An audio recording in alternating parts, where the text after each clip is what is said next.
Pittsburgh CLO's 2026 PNC Summer of Musicals. Feel the music with Beautiful, the Carole King musical, the inspiring story of a girl from Brooklyn who became a chart-topping legend. Mean Girls, the fiercely funny smash hit musical based on Tina Fey's hit film. And don't miss the Tony Award-winning sensation, Suffs, the bold, brilliant story of the women who fought tirelessly for the right to vote. 3 must-see shows, 1 unforgettable summer of musicals. This June and July at the Benedum Center. Get your tickets today. PittsburghCLO.org. Today's show is supported by the Athens County Visitors Bureau. My better half, some of y'all know this, is a bobcat, so I have spent my share of spring and autumn nights sipping Black Widows at the Pigskin. But when school is out for the summer, Athens County is a totally different vibe. So laid back. Same small town, same lush, picturesque hills, but basically no crowds. Think over 100 miles of mountain bike trails, scenic paddling, hiking, and winding back roads you can explore. You can eat local food, catch live music, do some shopping, so much more. I challenge you, go beyond Court Street and visit AthensOhio.com for more information. It's more than a place, it's a place to belong.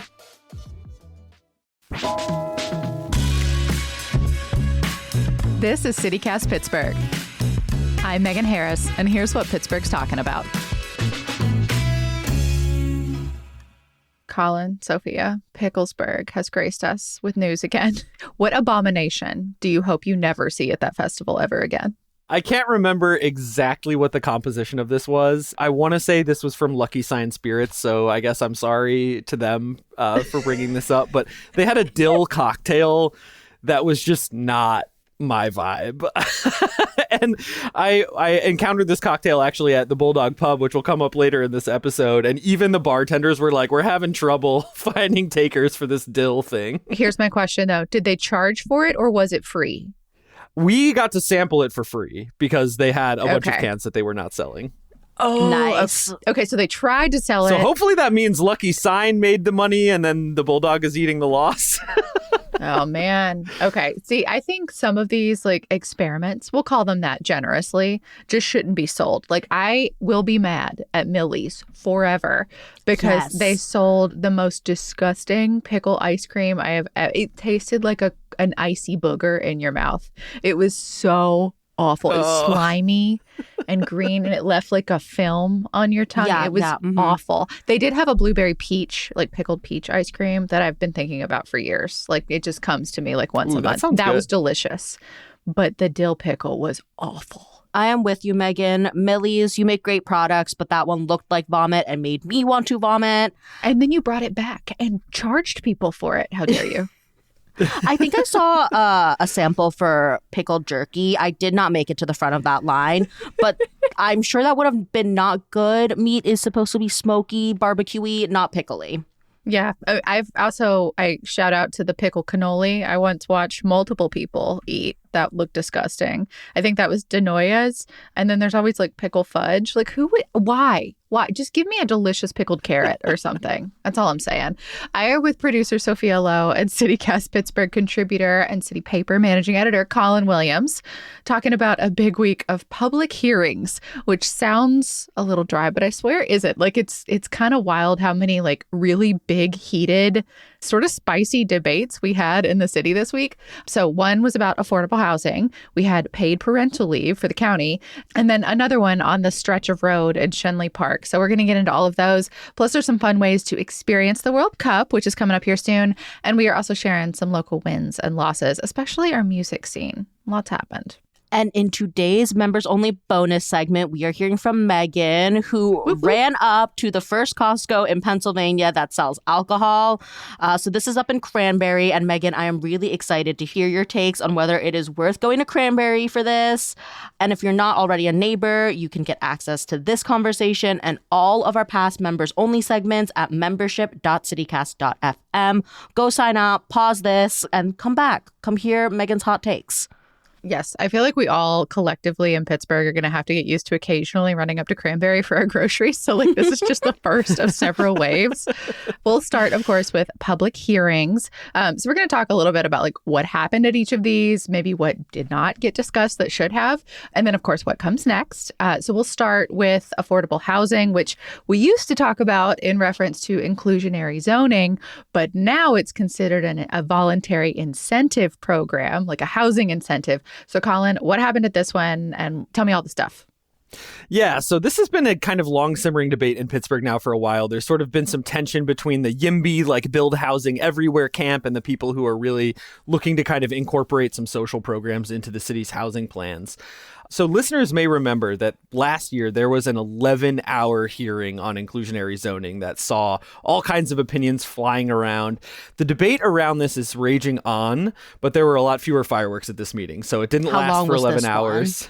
Well, it was nowhere close to 11 this time. There were not as many public comments. It seems if no reporter noted the amount of time, then you know that it was it was probably 2 to 3 at most. I can say even from covering this last year that the freelancer we sent out there reported it really being a marathon and just very exhausting. So this one was considerably less so. Last time someone ordered pizza to it, which is incredible. Wait, there was pizza last time? Yeah, like that. I kept getting like texts from friends that were at the hearing being like, oh my God, another pizza showed up. Oh, I love that. I hope everybody tipped their drivers well. The Planning Commission looks a little different this time under Mayor Corey O'Connor. Longtime YIMBY, pro-housing Pittsburgh advocate David Vatz is now actually sitting on the Planning Commission. And also just a reminder for listeners that affordable, I'm doing air quotes here, is basically a cost of housing that is less than 30% of total income for people who are making below the area median income. So hopefully everybody gets all that. It's a very small amount of money. That's the gist. Like, I think I can't remember the exact math, but it is in like the $18,000 to $25,000 a year range for a single person, if I'm remembering correctly. And it depends really on neighborhood. And that's one of the things that's kind of made this such a hot button debate in the city is that there's tension between neighborhoods like Lawrenceville, where housing prices are really high, and tying this to various percentages of area income. Anyway, the new policy, rather than mandating this as it is currently mandated in Lawrenceville, Bloomfield, Polish Hill, and Oakland, as Megan mentioned, is voluntary. So the basics of this are that instead of a 35-year mandatory inclusionary zoning policy, developers would be incentivized to create affordable units within their buildings for 20 years.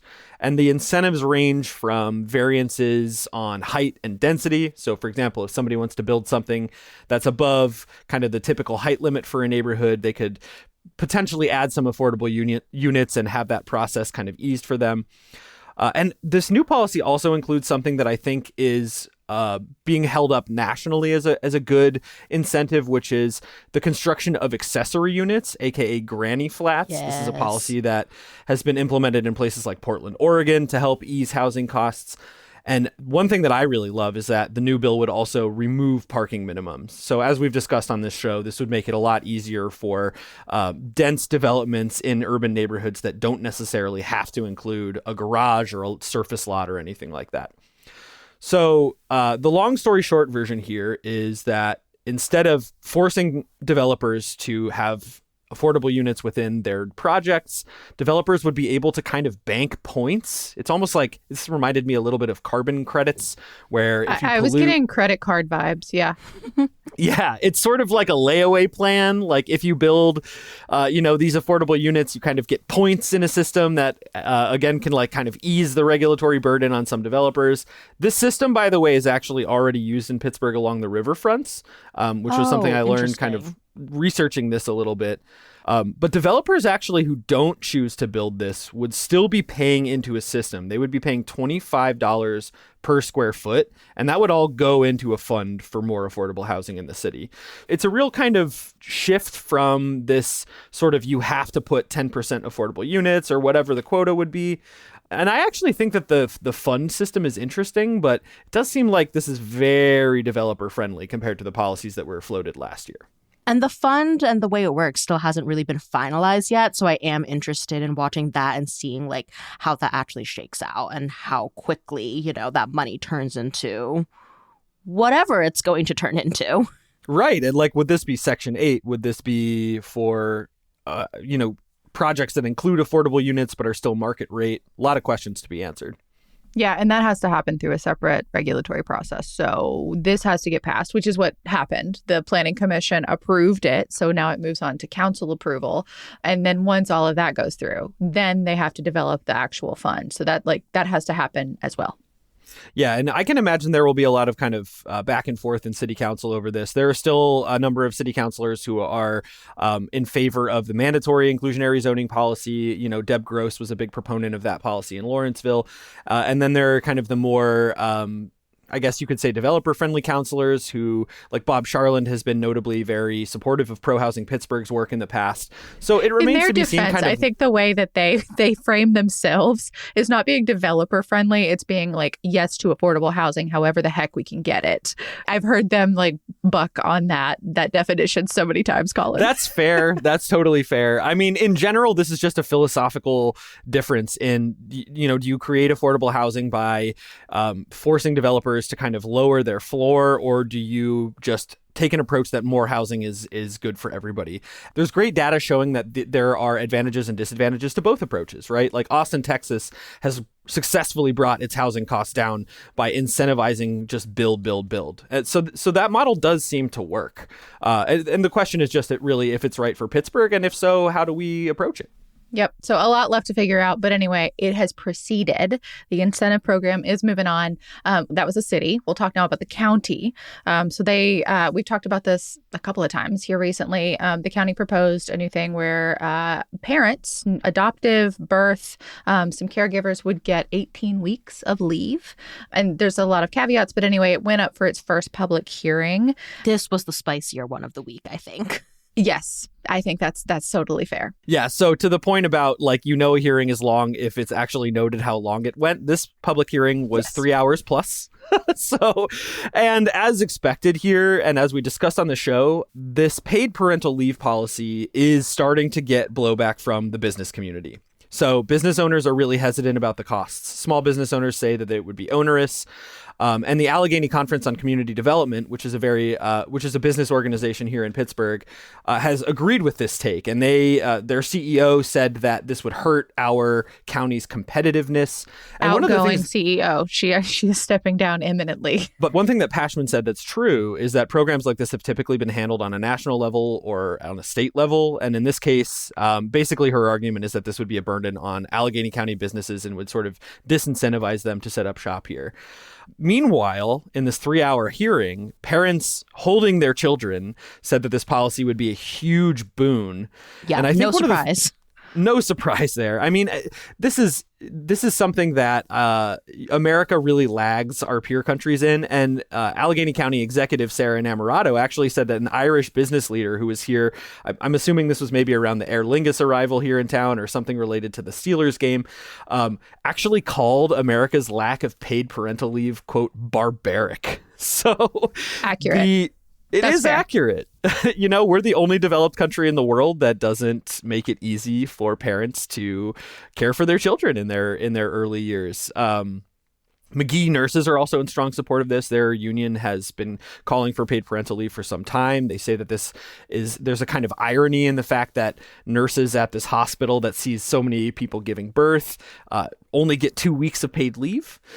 So, but then there's also some tension within the medical community here where small ambulance services say that this would be a unique burden, which of course, again, has me thinking like maybe municipal service consolidation could be a solution here. So this is all kind of to be expected. This paid parental leave policy is in a 30-day comment period, and it was widely expected business leaders would push back. Yeah. So the Board of Health will be reconvening next month to consider the policy more thoroughly after this comment period. And we'll see what happens next. Yeah. And if you missed this hearing and you do want a public comment, you can do it online. You can call in. We'll make sure we have a link in the show notes that gives you information for reaching out to the county. Yeah. And uniquely, before we move on, I do think there's like a couple of points that I heard, like saw on Reddit, also talked to some friends about. One of those friends went to this hearing and actually spoke at the podium. One thing they and we heard this from the county, that they derived this policy by copying and pasting portions of the existing sick leave policy, which is passed and been enacted. But they copied pieces of it that aren't one-to-one. So like one person was pointing out like this language, this legal language will not hold up because it doesn't apply to anything in the case of parental leave the way it does for sick leave. So like fix your stuff, like get the language correct. That was one point. And then the other one, I didn't know this was a thing. There are private insurance companies that businesses can pay into that will help pay for leave. And that's like a really important part of this. And one of the like complaints is that, well, the county hasn't done that work to bid that out. The county as an entity can say on behalf of small businesses or big businesses, we want someone that will comply with this, like put out a $0 bid and say it has to be 18 weeks. It has to be for employers of any size, including like independent contractors or like, like entrepreneurs where they're the only employee of their business. It has to be equal for men or women or non-binary. Like they can set the parameters.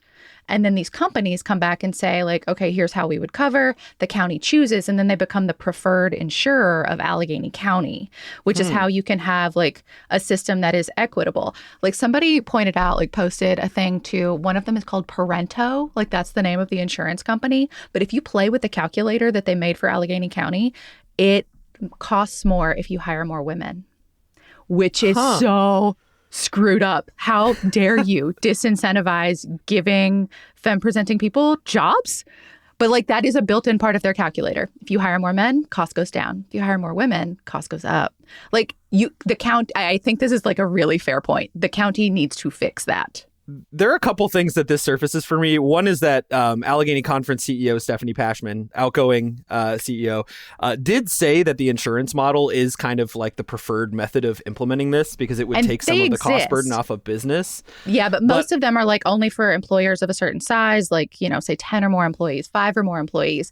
And the argument is that like, well, some small nonprofits and businesses, like they won't be able to afford this. They'll just go under. I mean, this also does just make me think of an interview I saw earlier this morning of Noah Wiley sitting down with Bernie Sanders to talk about the pit and our lack of comprehensive healthcare system. And it really just, it lays so bare how different the United States is from so many other countries when it comes to these policies. And the fact that these insurers even have like incentives to basically punish women for giving birth in a country that is has such a strong pro-life camp, it's not lost on me. I'll say that. Yeah. We'll move on. There's obviously a lot more to figure out with the county. Just quickly, this is another one at the city level, but it's been cracking up our team behind the scenes all week. So, Colin, do you know how to say this road? Do you know what Serpentine. Serpentine, not serpentine. I really have no idea. I think both pronunciations are legit. I would say serpentine personally, but okay. And having ridden on this, I always have thought of it as serpentine. So we're going to go with Colin. And if you hate that, that's his fault. Serpentine Drive in Schenley Park.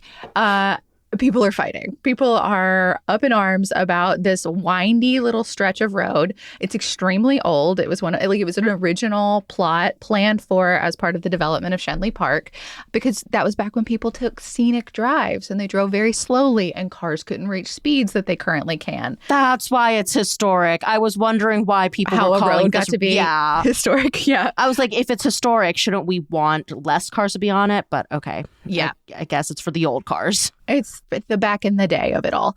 So just some background here. It was closed to cars back in 2019 because a big truck hit a quote unquote historic retaining wall. That made me laugh. But, Pittsburgh loves to celebrate its old stuff. And now people are complaining these 7 years later that they want this road opened back up to cars. And in the meantime, like all these people, like bicyclists, pedestrians, people who want to teach their children how to ride a bike in a safe space, like they have made it their own. Cars aren't there ever by design. So like it's become a safe space to like practice and play and to, be in community in a way that like cars are never going to interrupt. So these two camps are up in arms with each other.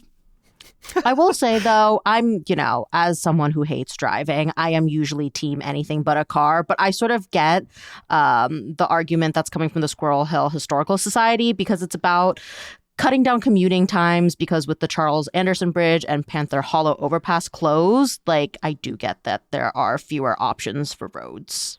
But like in the Post-Gazette had a good story, like kind of deep diving, like how this fight came to be and what happened with Serpentine Drive in the first place. So shout out to Hallie Lauer about that. But yes, there is that argument, but like the commute times that the people that are driving these roads are like arguing for, the ones listed in the story are like adding 10 minutes. Are we really going to take a road away from cyclists and children because of 10 additional minutes in your drive? That kind of made me laugh. Yeah, for me, the compromise would be reopening it for a little bit. And then, once those bridges are back open, give it back to the people, give it back to the children riding bikes. I completely disagree. I think once you make a shift, then it becomes like cultural and societal, and like it's really hard to switch it back. Like they tried to do that. Like, again, this is in that PG story, but they tried to like make it be both, and that utterly failed. I think the thing for me that is just so weird with this is that it's such a tiny little road. Like it's less than a mile long or like thereabouts. And it is really fun to ride on your bike, but it's like, you're down the hill in 5 minutes on this thing. It's very quick. I can't imagine this would save people. Like 10 minutes even seems kind of outsized. And this is just another thing where I feel like in every one of these historical arguments or whatever in town, we get these compromises like Market Square that sort of don't really work that well for anybody. And I just feel like keep the dang road closed. Like it's not that important. This feels like maybe a couple people just really had this kind of built in as their sneaky little shortcut, and they're mad that they don't have it anymore. And I think it didn't matter when the other bridges were open, but now that they're not, it does. Right, but it's just, add it to the list of detours we all have to take. Like, that's just part of living in Pittsburgh, and I can't see any, like, really solid argument for reopening this windy road with a retaining wall on one side to car traffic. Yeah, and the reason we included this in this roundup, though, is to me, it's just hilarious. The hearing that's happening as we're recording this today, so as you're hearing it yesterday, it doesn't matter at all. So it's just an airing of grievances. It's an airing of grievances. And now I want to know, how often does this happen in Pittsburgh that like you can request a public hearing on an issue as a way to loudly complain and say like your piece in public in front of some number of lawmakers that presumably go to it, but it doesn't have to precede or succeed any kind of legislative action. Like there's nothing on the table here. There's no city council anything. The mayor's probably not going to act. Like it's just their opportunity to gripe. And that's crazy to me. Like, why? Because sometimes someone wants to scream into the void. I've got a lot of problems with you people, and now you are going to hear about them.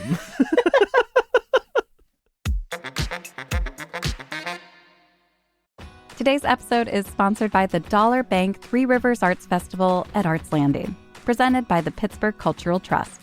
The Three Rivers Arts Festival is one of Pittsburgh's quintessential summer festivals, and it runs 2 weekends, June 5 through 7 and June 11 to 14. Enjoy 7 days of free music, an artist market, food, and family activities. Truly, there is always so much to check out, like concerts featuring Spin Doctors, The Far Side, Joan Osborne, Buffalo Rose, and so many more national and regional bands.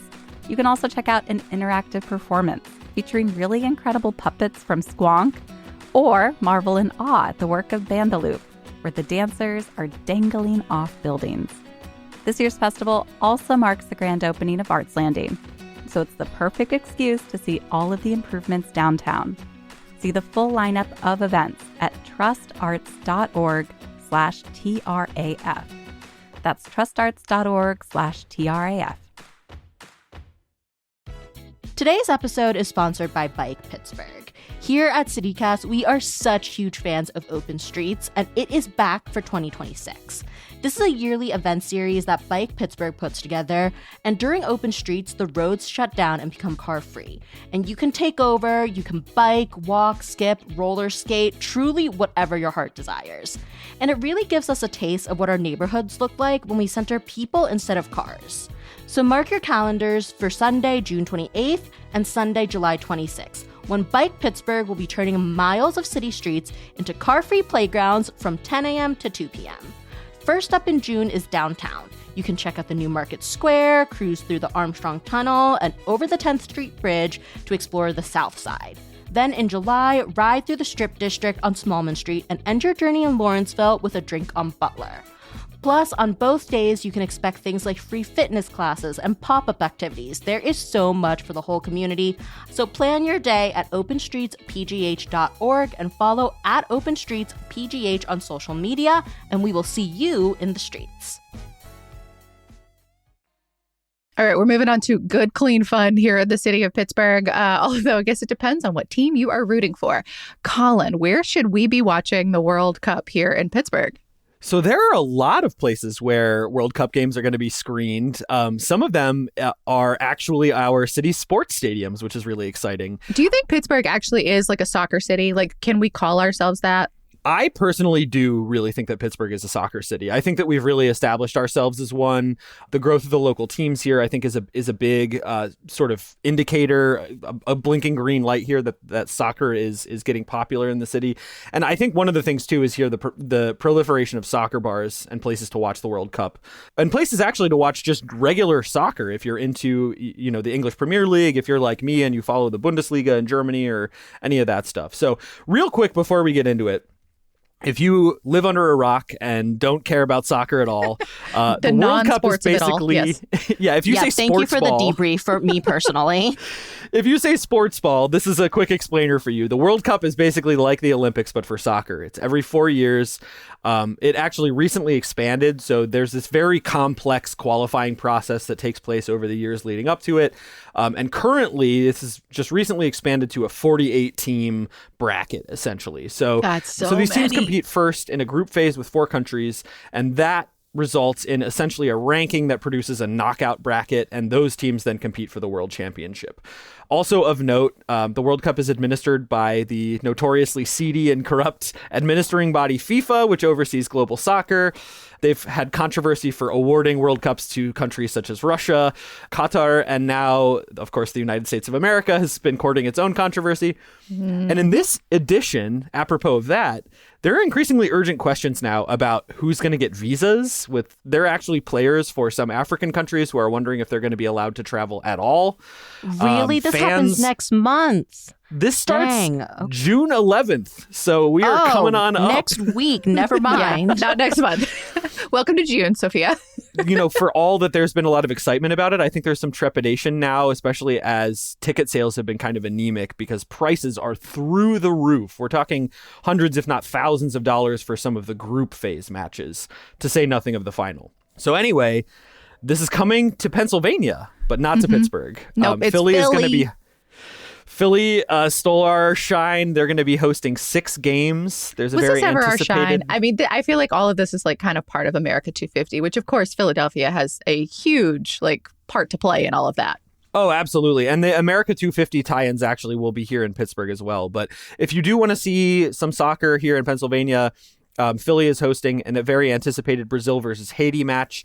They're going to be hosting the debut of very tiny Curacao, which just qualified for their first World Cup. And they'll also be hosting a round of 16 knockout match when things have progressed. So in Pittsburgh, you can actually go to Acrisure Stadium to see some of these games. There will be some America 250 tie-ins. There's going to be a watch party on July 4th that will tie in with the fireworks display. Nice. There are going to be a few other dates. There's a whole festival outside the stadium, too. I know all the, non-sports, the non-sports part of it all. Yep. Yeah. But that whole area should be pretty cool, too, because there's that big screen now as well in the park across from PNC where there's the new Sugarbird restaurant and that big sort of public viewing area. Mm-hmm. And it's not just the 4th of July. It's going to be for the 2 weeks following that, too, select dates. But the stadium will be open and there'll be stuff to do. Yeah, and the watch parties will be inside the stadium, so you'll be watching on the big screen, which should be really cool. So there are a couple dates between July 4th and 19th. For a slightly smaller stadium experience, on June 12th and 19th, the Riverhounds are going to be hosting a watch party at their recently renamed FNB Stadium. But there are also lots of great soccer bars to watch the games in. So soccer has grown. You can go to the Bulldog in Morningside. They are packed on the weekends for English Premier League games. Piper's Pub in Southside has been doing this for a really long time. They always have a great experience, very English pub style surroundings for your soccer game.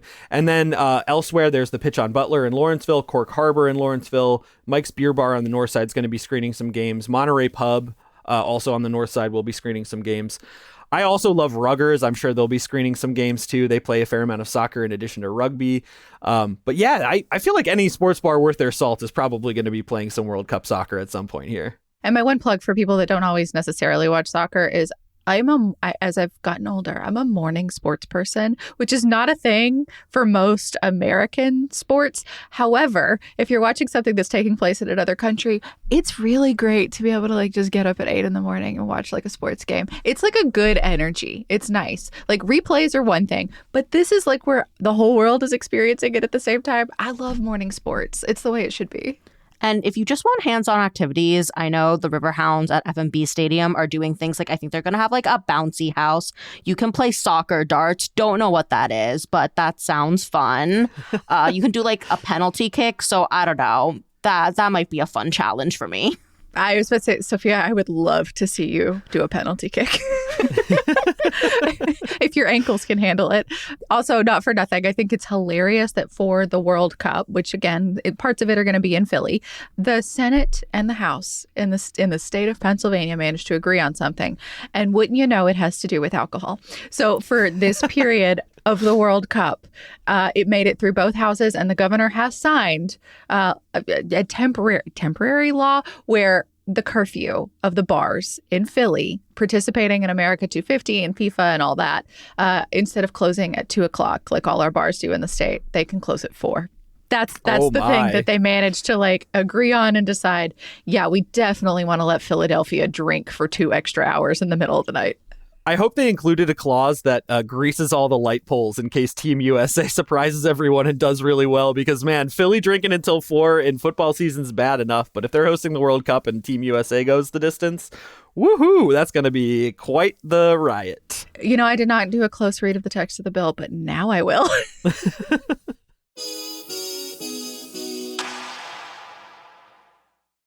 Okay, we've got some neighbor shout outs from our CityCast Pittsburgh neighbors. This is our membership program where we let yins tell us what you love about being here in Pittsburgh. And reminder, there is no limit on how many shout outs you can send. I have 2 coming in from Ashley J today. First up, she is recommending the Soft Spot in Garfield. This is a Sapphic-focused cafe. I actually mentioned it in our guide to June, so definitely go back and check that out if you are looking for fun activities in Pittsburgh all month long. But Ashley's plug for the Soft Spot is that the vibes inside are super homey. They have lots of seating, fun art, and even a kids' play area. I think that's a super nice addition. Ashley is also shouting out Edgar's Best Tacos. So this is like a food trailer that pops up in the Strip District. You can find them on 18th and Smallman. And Ashley says these are some of the best tacos in the city, and she especially loves the chorizo ones with onion, cilantro, and lots of lime juice. Thank you so much for these recommendations. Yeah, Ashley, Eggers is an institution, co-signing there. If you want to shout out your favorite local business or nonprofit on the podcast or in our newsletter, just become a CityCast Pittsburgh neighbor. You can always send us your shout out, no limits. We will read them here. The details are online at membership.citycast.fm. And welcome to our newest neighbors, Josh A. and Cynthia K. I will be looking for your shout outs. No pressure. Now, our wins, our losses, our things to know. There's been a lot. There's been a lot of little updates, I feel like, this week of stuff that we've talked about over the last few months. So we'll try to run through these as quick as possible. These first two are just updates, but council took a preliminary vote on regulating vape shops this week. So it would limit hours and locations for new vape shops. If vape shops already up and open, like they get grandfathered, none of this applies to them. But it would importantly fully ban any new vape shops from downtown. This will still need a full vote, but that's part one. And then part two, the statewide ban on cell phones that we all talked about a few weeks ago now, it takes effect as you're hearing this today, Friday. So you can no longer have a handheld cell phone in your hand while you're driving. It's not just like texting and driving. It means like you cannot hold it and also be on speakerphone or something. Yeah, no speakerphone, no hand to ear. Can confirm that because it did get pulled over for doing that like 3 weeks ago now. Got a warning, not a fine because it wasn't in effect yet. But okay.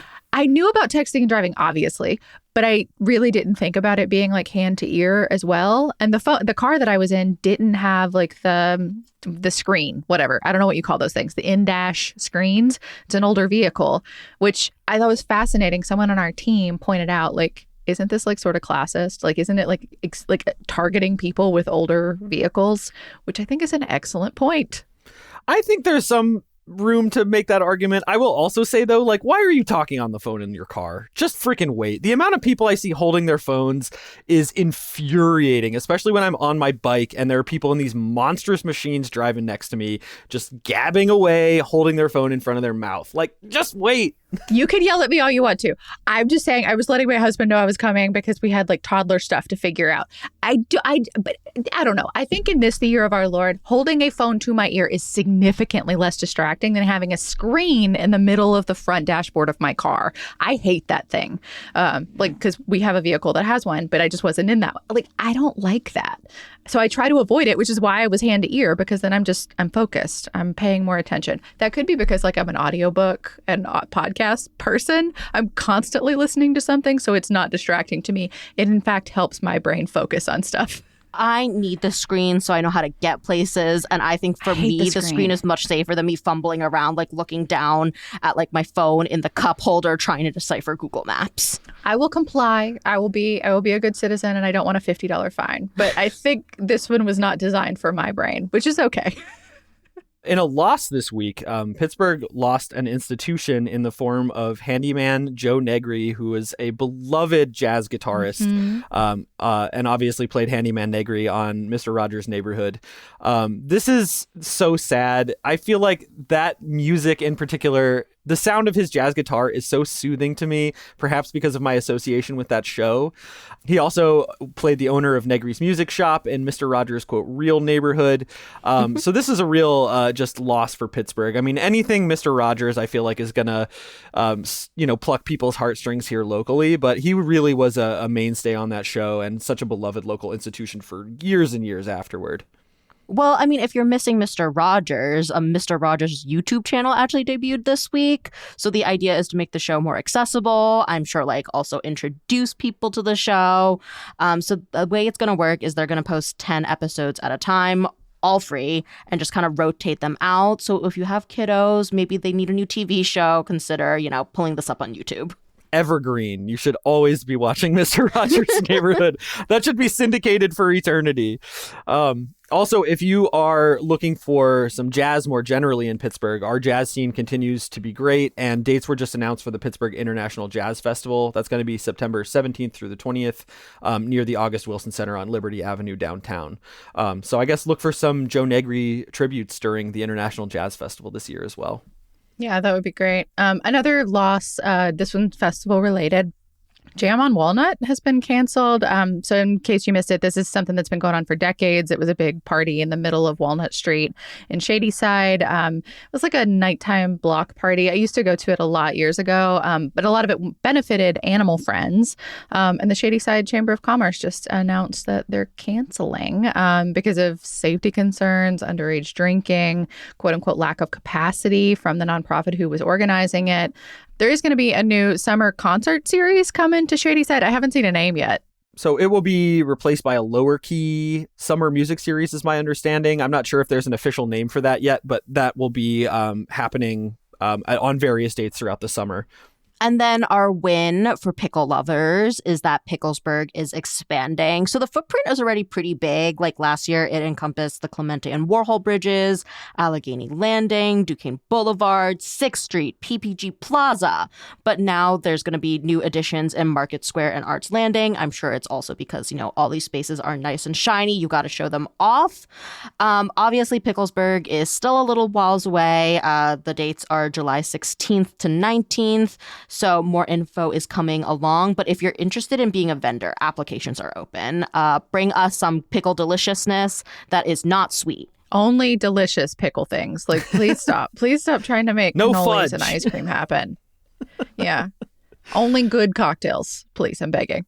Picklesburgh, I feel like, has been expanding so steadily for the last few years. Like, at some point, maybe they should just close all of downtown and just, rename the city for a weekend. If they have their way, I think that's coming, Colin. That is it for today's show. Our CityCast Pittsburgh neighbors get to stick around and hear about the brand new booze section in the Cranberry Costco. It's the first Costco in Pennsylvania to get alcohol. It is wild to me how we got here, just like our whole blue law situation, the puritanical nature of our alcohol system. But I'm going to answer all of your questions about what's in stock and whether it is in fact worth it to drive all the way up to Cranberry for this. If you're not a neighbor, you can unlock this segment and all of our bonus segments every Friday at membership.citycast.fm. If you are a neighbor and you have not yet unlocked your neighbors only feed, please give us a line. We would love to hear from you. You can email membership@citycast.fm. And that's all for today here on CityCast Pittsburgh. You can support us by becoming a CityCast Pittsburgh neighbor. You can learn more at membership.citycast.fm. Our music is by Los Mocochetes, Aaron Taylor Waldman, All the Kimonos, Bonkers Beat Club, Bagel 747, The Vortex Beautiful, the Carole King musical original Broadway cast recording, and Suff's original Broadway cast recording with additional mixing by Tyler Lindgren. Mallory Falk is our executive producer. Sophia Lo and Laura Satsui produced the show this week. Francesca DeBecco and Laura wrote our newsletter, and I am your host, Megan Harris. We'll be back on Monday with more from around the city. Have a great weekend, y'all.